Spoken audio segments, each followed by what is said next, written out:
దేవుని పరిశుద్ధ నామానికి మహిమ కలుగును గాక. యేసయ్య పరిశుద్ధుడు పరిశుద్ధుడు, మనల్ని కూడా పరిశుద్ధులుగా ఉండమంటున్నాడు. ఆయన ప్రేమమయుడు, ఆ ప్రేమను మనకు పంచి ఇచ్చాడు. చూడండి, అపోస్తుల కార్యములు 10వ అధ్యాయము 38వ వచనము. అదేమనగా దేవుడు నజరేయుడైన యేసును పరిశుద్ధాత్మ శక్తితోనూ అభిషేకించినది దేవుడు ఆయనకి తోడుగా ఉండెను గనుక ఆయన మేలు చేయుచు అపవాది చేత పీడింపబడిన వారందరినీ స్వస్థపరచుచుండెను. అపవాది చేత పీడింపబడుతున్న వారందరినీ స్వస్థపరచుచున్నాడు. ఈరోజు యేసుక్రీస్తు క్రిస్మస్ సెలబ్రేషన్. నేడు రక్షకుడు మన కొరకు పుట్టినాడైన ప్రభు అయిన క్రీస్తు. ఆయన ప్రేమమయుడు, ఆయన పరిశుద్ధుడు, మనల్ని పరిశుద్ధులుగా ఉండమన్నాడు. ఇప్పుడు కొర్నేలు ఇంటికి పరిశుద్ధ జనులు వచ్చారు. క్రిస్మస్ ఆరాధనకి అనేక మంది, ఒక మేళా బయలుదేరుతుంది. అలా ప్రతి ఇంటికి వెళ్ళి అది దర్శించి దేవుని నామాన్ని చాటి క్రిస్మస్ యొక్క శుభాకాంక్షలు పంచడానికి. అలాగే కొర్నేలు ఇంటికి ఒక దండు వచ్చింది. పేతురు గారు వచ్చారు. పేతురు గారు రాగానే అక్కడ ఒక దర్శనము పేతురు గారికి వచ్చింది. ఆ పేతురు గారి దర్శనం చూసి ఏమంటున్నాడంటే, నేను ఒక దర్శనం నాకు వచ్చింది, కొర్నేలు ఇంటికి వెళ్ళి ప్రార్థన చేద్దాం. కొర్నేలుకి మారు మనసు పొందాడు. కొర్నేలు ఇప్పుడు అనేక మంది మనుషులు రక్షించబడ్డారు. ఎవరళ్ళు? సమాజ మందిర అధిపతి కొర్నేలు. ఇప్పుడు కొర్నేలు రక్షించబడ్డాడు, పరిశుద్ధాత్మ శక్తి చేత నింపబడ్డాడు. దేవుడు పక్షపాతి కాడని చూడండి, పేతురు గారు చెప్తున్నాడు. దేవుడు పక్షపాతి కాదని నిజముగా గ్రహించి ఉన్నాను. ప్రతి జనములోనూ ఆయనకు భయపడి నీతిగా నడుచుకునే వారిని ఆయన రక్షించును. ప్రతి జనాంగములోనూ నీతిగా నడుచుకునే వారిని ఆయన రక్షిస్తాడు. యేసుక్రీస్తు అందరికీ ప్రభు. ఆయన ద్వారా దేవుడు సమాధానమాత్మ సువార్తను ప్రకటించెను. ఆయన ద్వారా సువార్త అందరికీ వ్యాపించింది. అందరినీ రక్షించేవాడు. ఆయన రక్షకుడు, ఆయన ప్రభువు, ఆయన రాజులకు రాజు, ప్రభువులకి ప్రభువు, పరిశుద్ధుడు. ఆయన మహా గొప్ప దేవుడు. ఆయన భుజముల మీద రాజ్యభారం ఉన్నది. ఆయన లోకరక్షకుడు, అందరికీ ప్రభువు, అందరికీ ప్రభువు. ప్రతి జనములోనూ ఆయనకు భయపడి నీతిగా నడుచుకునే వారిని ఆయన రక్షించును.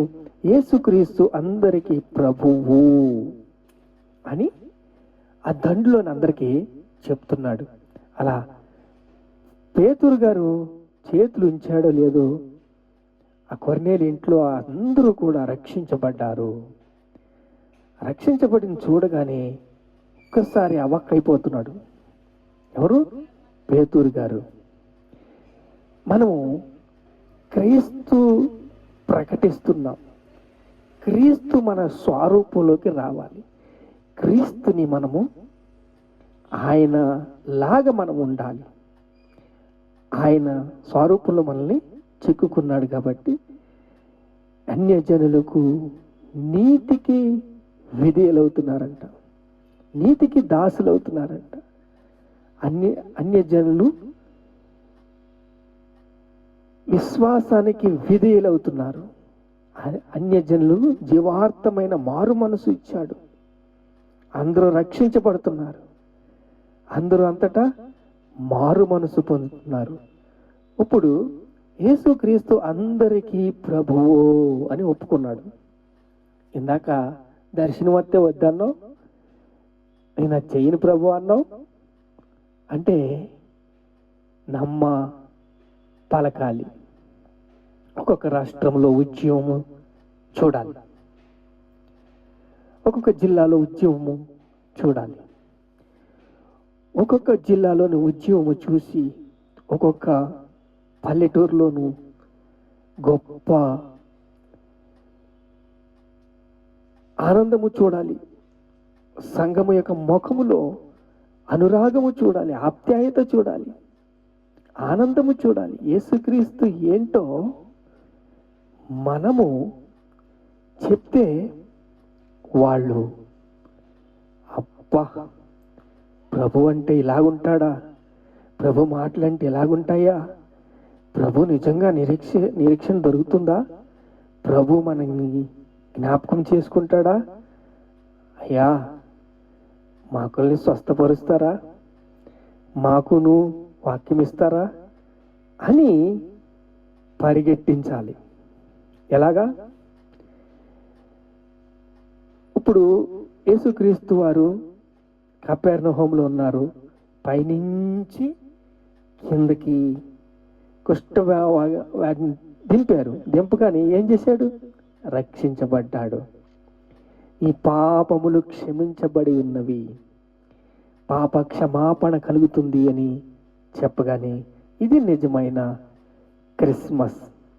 క్రిస్మస్ అంటే గోడలకి సున్నాలు వేసుకో, దానాలు చేస్తాం, జపాలు చేస్తాం, ఈ ప్రార్థనలు చేస్తాం, ఇవన్నీ కావాలి. క్రిస్మస్ చెట్లు పెట్టుకోవాలిగా మనం పెట్టాం. సెలబ్రేషన్ కావాలి, ఆనందం కావాలి, సంతోషం కావాలి, సమాధానం కావాలి. కానీ నిజమైన క్రిస్మస్ అంటే యేసుక్రీస్తు అందరికీ ప్రభువు. పల్లెల్లో రక్షించబడితే కన్నీటి ప్రార్థన ఏం చేస్తుంది? రక్షించబడతారు. ఇప్పుడు పేతురు నమ్మాడు. పేతురు ఏం చెప్తున్నాడంటే ఆయన ద్వారా దేవుడు సమాధానకర్త అయిన సువార్తను ప్రకటించెను. ప్రతి జనములోనూ ఆయనకు భయపడి నీతిగా నడుచుకునే వాణ్ణి ఆయన అంగీకరిస్తాడు. ప్రభు అంగీకరిస్తాడు. మారు మనసు పొందాలి, రక్షణ పొందాలి, కుటుంబాలు కట్టబడాలి, దీవించబడాలి, ఆశీర్వదించబడాలి, సరిహద్దులు సాలపరచబడాలి. యేసుక్రీస్తు అందరికీ ప్రభువు, రాజుల రాజు. ఆయన పశువుల తొట్టులో పరుండబెట్టినప్పుడు, ఆయనకి జాగా లేనప్పుడు ఆయన ఇమ్మానుయేలు, ఆయన భుజముల మీద రాజ్యభారం ఉంది. ఆయన పరిశుద్ధుడు, మనల్ని పరిశుద్ధులుగా నియమించాడు. యేసుక్రీస్తు అందరికీ ప్రభు. ప్రార్థన చేసుకుందాం. మహాపరిశుద్ధుడైన తండ్రి, స్తోత్రాలు స్తోత్రాలు స్తోత్రాలు. యేసుక్రీస్తు అందరికీ ప్రభు అని తండ్రి నాయన లోకమంతా చాటి చెప్పే గొప్ప భాగ్యము, కృప ఇచ్చావు తండ్రి. స్తోత్రాలు స్తోత్రాలు. ఘనత మహిమ ప్రభావాలు మీకే చెల్లిస్తున్నావు తండ్రి. ఆమేన్.